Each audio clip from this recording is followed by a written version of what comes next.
Assalamualaikum warahmatullahi wabarakatuh. Perkenalkan, nama saya Valenta Dwi Anjani dari Prodi Pendidikan Bahasa Inggris dengan NIM 2025111002. Pada video kali ini kita akan membahas tentang variasi bahasa dalam bahasa Indonesia. Bahasa merupakan alat komunikasi yang digunakan manusia untuk berinteraksi dengan orang lain. Namun, dalam penggunaannya, bahasa tidak selalu sama. Bahasa dapat berubah-ubah tergantung pada situasi, tempat, maupun orang yang menggunakannya. Perbedaan inilah yang disebut dengan variasi bahasa. Variasi bahasa adalah berbagai bentuk penggunaan bahasa yang muncul karena perbedaan penutur, tempat, situasi, dan tujuan komunikasi. Dengan adanya variasi bahasa, kita dapat menyesuaikan cara berbicara agar lebih tepat dan mudah dipahami oleh lawan bicara. Secara umum, variasi bahasa dapat dibagi menjadi beberapa jenis. Pertama, variasi bahasa berdasarkan penutur. Variasi ini muncul karena perbedaan latar belakang orang yang menggunakan bahasa, seperti daerah, usia, pendidikan, atau kelompok sosial. Contohnya adalah perbedaan logat atau dialek antara orang dari daerah yang berbeda.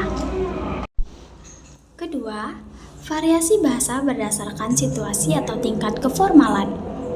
Dalam kehidupan sehari-hari, kita menggunakan bahasa yang berbeda, tergantung pada situasi. Misalnya, ketika berbicara dengan teman, kita biasanya menggunakan bahasa yang santai atau tidak formal. Namun, ketika berbicara dengan guru, dosen, atau dalam acara resmi, kita menggunakan bahasa yang lebih sopan atau formal.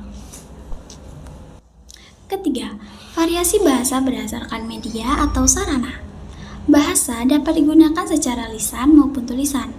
Lisan biasanya digunakan dalam percakapan langsung, seperti saat berbicara dengan teman atau presentasi. Sedangkan bahasa tulisan digunakan dalam pesan, surat, artikel, atau media sosial. Contohnya, variasi bahasa dalam kehidupan sehari-hari.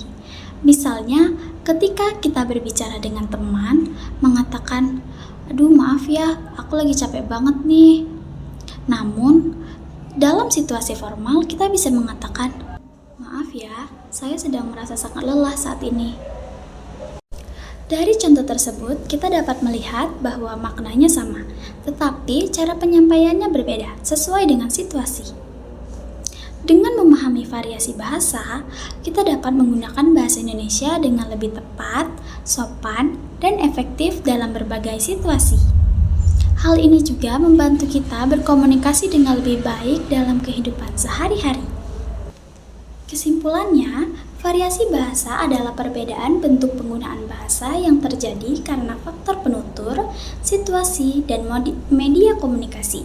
Memahami variasi bahasa sangat penting agar komunikasi yang kita lakukan dapat berjalan dengan baik dan sesuai dengan konteksnya. Sekian penjelasan mengenai variasi bahasa. Terima kasih sudah menonton. Sampai jumpa di pembahasan berikutnya.